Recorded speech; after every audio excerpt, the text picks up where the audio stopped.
بسم اللہ الرحمن الرحیم۔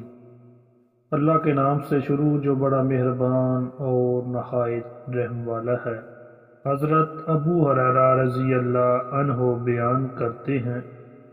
رسول اللہ صلی اللہ علیہ وآلہ وسلم نے فرمایا، جس شخص نے علم کے بغیر فتویٰ دیا تو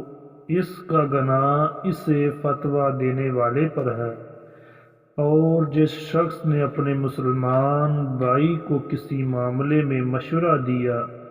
حالانکہ وہ جانتا ہے کہ بھلائی و بہتری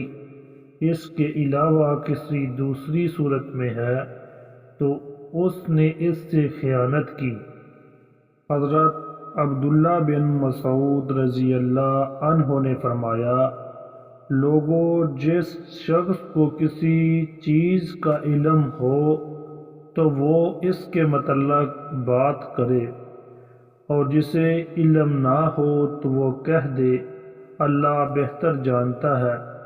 کیونکہ جس چیز کا تجھے علم نہ ہو اس کے متعلق تمہارا یہ کہنا